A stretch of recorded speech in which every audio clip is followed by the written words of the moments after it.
Olá, amigos do OQM, aqui é o Eduardo Queiroz, tudo bom? Hoje a gente vai ter uma aula sobre um tema que é bastante preocupante para alguns, né? Instabilidade cárpica, tá?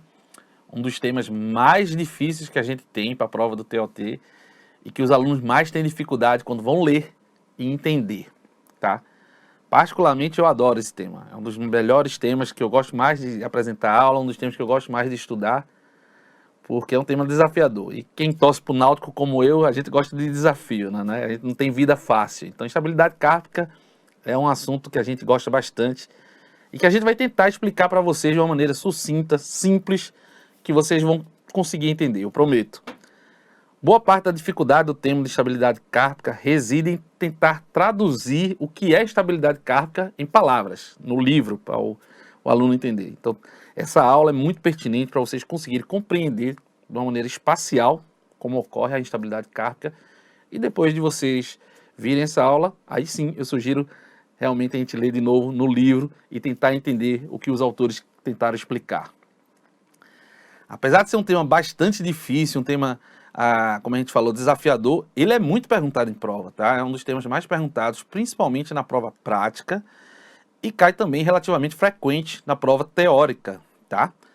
Para nossa sorte, existe aquela máxima que temas difíceis, as perguntas geralmente tendem a ser mais fáceis. Isso se repete nas provas teóricas, e a maioria das questões relacionadas à instabilidade cárpica são questões simples, relacionadas a classificações, ao diagnóstico, nada de outro mundo. Em relação à prova prática, costuma cair alguns casos clínicos, não é infrequente, cai praticamente todo ano, então vocês têm que saber bem direitinho. O mais importante é vocês entenderem. Se vocês entenderem como ocorre a fisiopatologia da instabilidade cárpica, vocês vão se dar bem. Então, quando a gente vai começar a falar da instabilidade cárpica, a gente começa falando do carpo, tá? Então, o carpo é formado por alguns ossos, né? Esses ossos são representados pelo escafoide, o semilunar, o piramidal. O piciforme, apesar de estar aí, ele não faz parte biomecanicamente do carpo, ele está no raio-x de punho, mas biomecanicamente ele não faz parte do carpo, tá? Ele é um osso sesamoide, ele está por fora da biomecânica do carpo. Então, na primeira fileira, a gente vai ter o escafoide, o semilunar e o piramidal. E na fileira distal, o trapézio, o trapezóide, o captato e o amato. Outra observação muito importante é que não existe nenhuma inserção muscular no carpo, tá?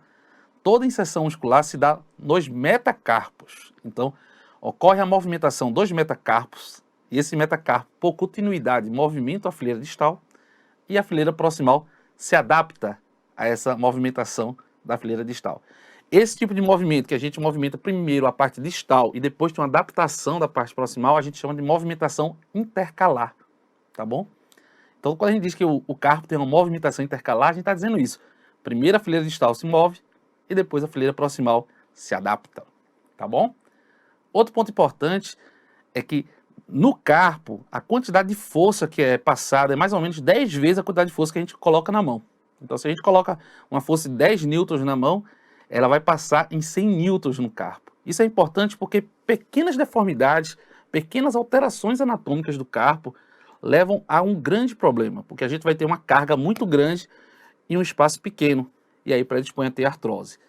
E essa é a grande questão de estabilidade cárpica. Se a gente não deixa os ossos do carpo na sua anatomia normal, é muito provável que aquele carpo vai evoluir com artrose. Então, diversas teorias foram elaboradas para tentar entender como é que ocorre essa movimentação do carpo, né? As primeiras teorias falavam em movimentação independente, ou seja, a fileira distal se movimentava de maneira independente da fileira proximal, né? A teoria caiu rapidamente em desuso. Depois de Navarro desenvolveu uma teoria que seria a movimentação por colunas independentes. A gente teria a coluna central formada pela fileira distal e pelo semilunar, e teria uma coluna formada pelo escafoide e uma coluna formada pelo piramidal. Também hoje em dia é mais uma questão histórica, infelizmente já caiu em prova, por isso que a gente bota, mas é uma questão histórica que não é muito bem perguntada. A teoria mais aceita hoje, sem dúvida alguma, é a teoria oval de Littmann. E eu quero que vocês entendam bem direitinho como é que ela ocorre. Então vamos lá. Do ponto de vista ligamentar, os ossos da fileira distal eles estão intimamente ligados, com ligamentos extremamente fortes entre eles. De tal maneira que os ossos da fileira distal funcionam biomecanicamente como se fosse um único grande osso. tá certo? Por quê? Porque os ligamentos são muito fortes, eles estão bem unidos, e aí funcionam como se fosse um único grande osso. O escafoide, ele se comunica com a fileira distal através principalmente do ligamento radicáfio captato e se comunica com o semilunar através do ligamento semilunar escafoideu ou escáfolunar, tá certo? Então, ele também funciona como uma unidade própria, o escafoide. O semilunar, por sua vez, ele se comunica com o escafoide através do ligamento escáfolunar e se comunica com o piramidal através do ligamento lunopiramidal. Percebam que entre o semilunar e a fileira distal não tem ligamentos, tá? Então, não há alteração direta do semilunar pela fileira distal. Ela sempre vai ocorrer através do escafoide e do piramidal. E no piramidal a gente tem a conexão através do ligamento lunopiramidal com o semilunar e através do ligamento captato-amato piramidal com a fileira distal, tá certo? Tudo isso parece ser muito decorativo, mas é só para vocês entenderem o que a gente vai mostrar agora no próximo slide, que é mais importante, tá? Então, a teoria oval de Leishman, ela diz o seguinte, olha, o punho, o carpo, ele tem um formato oval, e ele sempre vai tentar manter esse formato oval, tá? Então, primeiro vai ocorrer a movimentação desse grande osso, entre aspas, né, dessa parte que é a fileira distal, e depois a fileira proximal vai se adaptar a essa movimentação. Percebam como isso vai ocorrer. Então vamos lá. Um ponto interessante que a gente tem que entender é que o punho existe um plano de movimentação que a gente chama de plano de movimentação do arremesso de dardos. O que é isso? A gente tem uma tendência a achar que o punho tem alguns movimentos independentes, que seriam um movimento de flexão e extensão, e desvio radial e desvio ulnar. Entretanto, quando a gente vai estudar planos de movimentação biomecânicas, a gente vai ver que o punho, na verdade, se movimenta de uma maneira mais funcional num plano que vai de extensão com desvio radial para flexão com desvio ulnar. Para vocês memorizarem isso da maneira adequada, é só vocês se lembrarem do arremesso de dardo, que é quando a gente tenta mais precisão para acertar a nossa mira.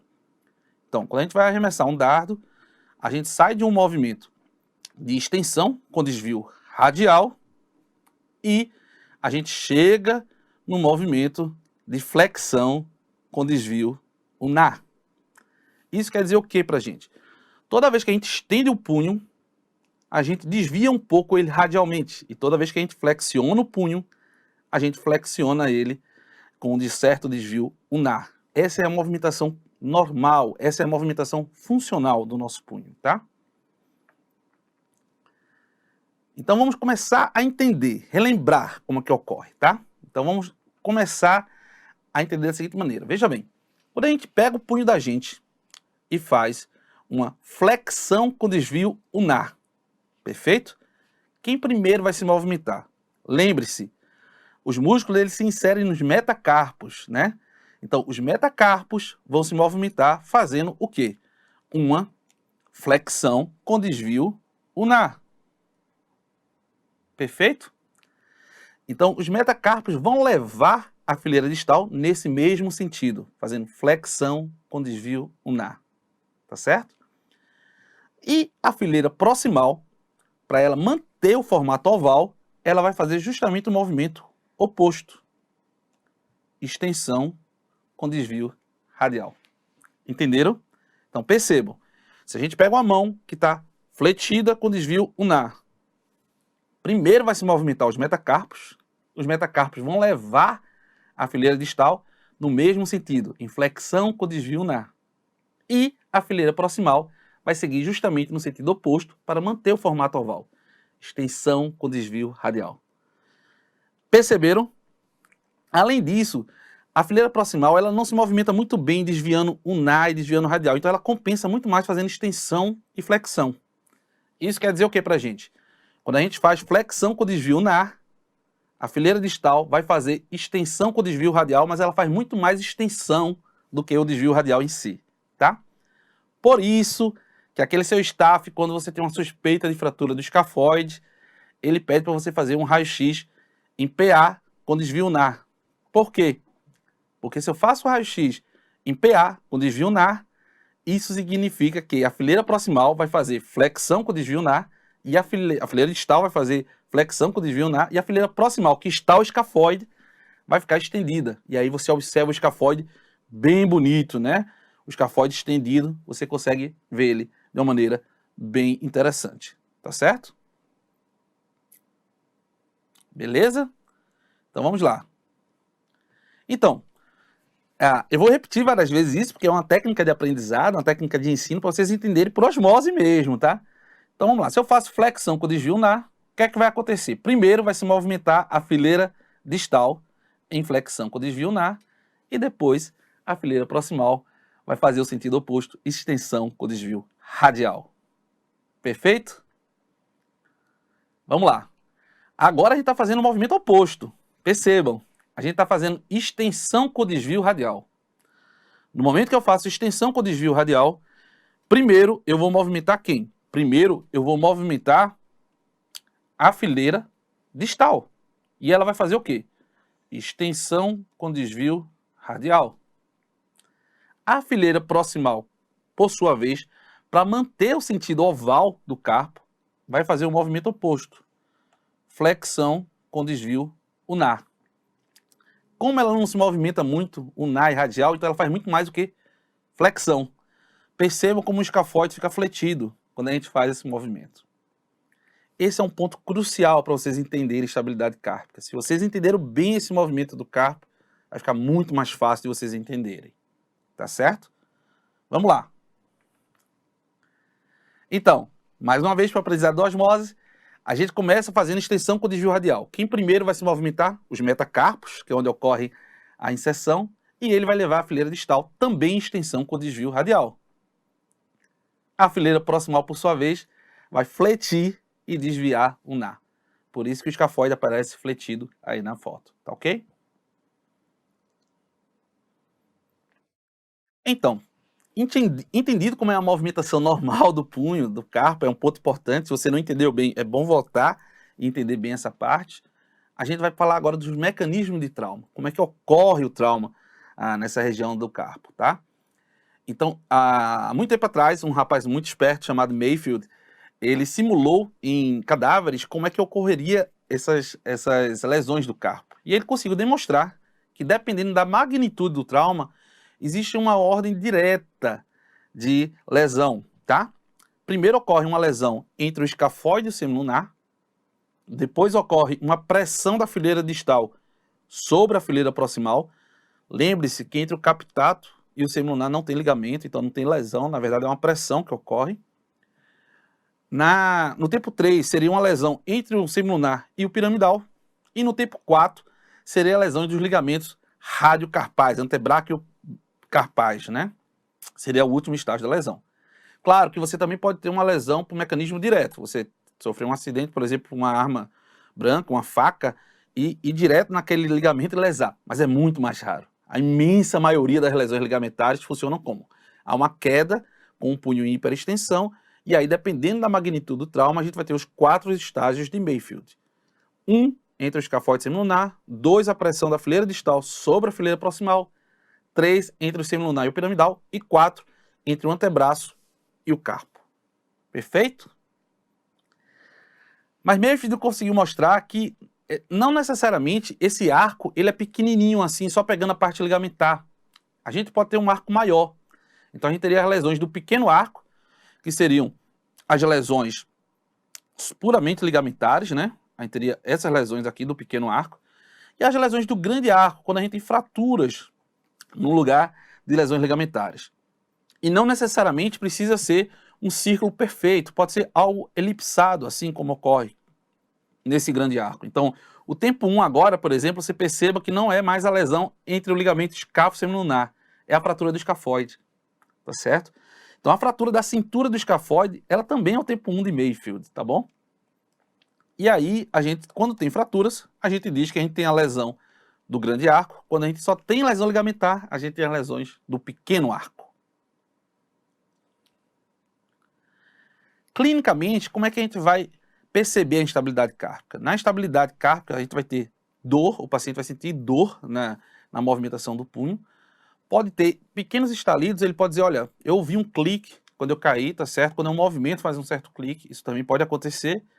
E tem alguns sinais clínicos específicos dependendo da instabilidade. Mas o mais importante é o paciente referir dor. Se o paciente refere dor importante no punho com perda funcional, você sempre tem que suspeitar, além de fraturas, de lesões ligamentares que levem à instabilidade cárpica. Ponto importante, tá? Até 25% dos pacientes que vão a um hospital de trauma nos Estados Unidos com um grau de estabilidade cárpica passam sem diagnóstico. E percebam que nos Estados Unidos é um local onde a gente tem muita demanda judicial médica, então a gente tem muito cuidado com isso, né? E aí lá 1/4 dos pacientes saem sem diagnóstico, então vocês têm que ter muita atenção. Continuando, o diagnóstico complementar, principalmente a gente vai levar em conta radiografias, né? As radiografias podem ser feitas com estresse ou sem estresse. É importante fazer os dois tipos, né? Se o paciente permitir que você faça uma radiografia com estresse, é interessante. E tendo mão uma facilidade em ter a ressonância, é muito bom porque você vai conseguir verificar a parte ligamentar do punho, né? Como boa parte das vezes não tem fraturas associadas e os desvios podem ser mínimos, a ressonância nos dá esse bom diagnóstico, especialmente se você fizer a artrorressonância. A artroscopia, que é uma arma terapêutica, ela também pode ser uma arma diagnóstica, mas geralmente não é feita como arma diagnóstica, né? Ela é feita muito mais quando você vai fazer a terapia daquele paciente, tá?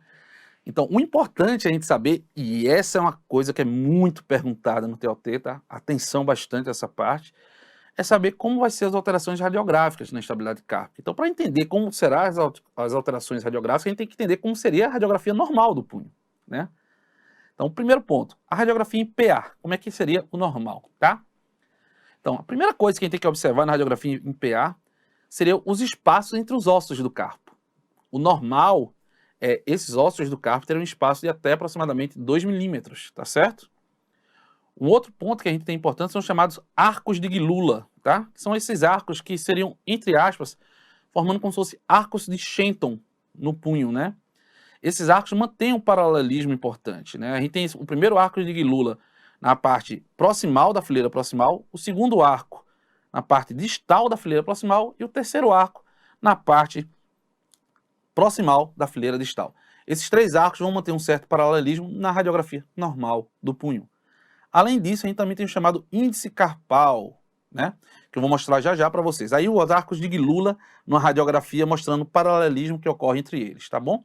O primeiro arco, ele pega toda a primeira fileira, o segundo arco pega a parte distal da fileira proximal, e o terceiro arco, ele pega o contorno do captato e do amato.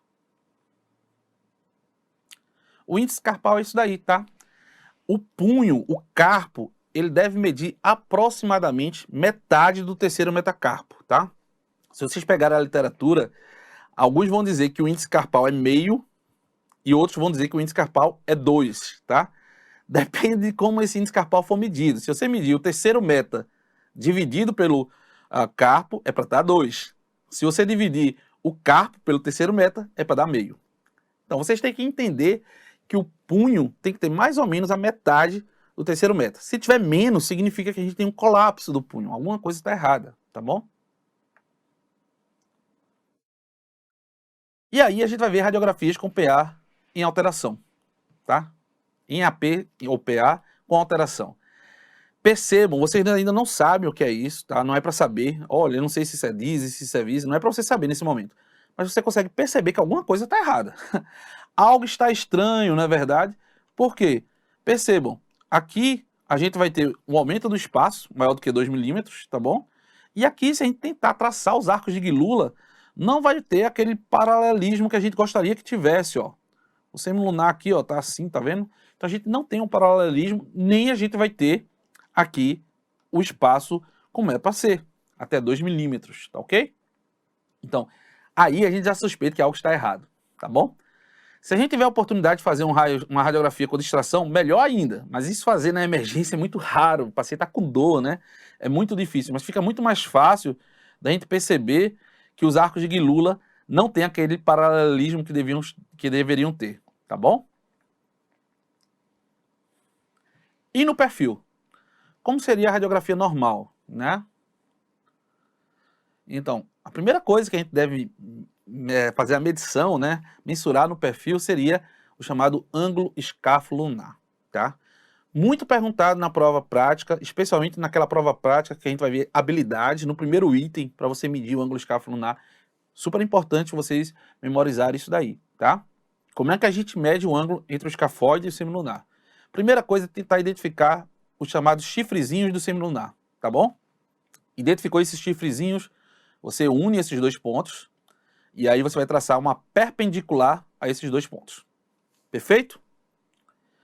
Tira agora o que a gente traçou, né?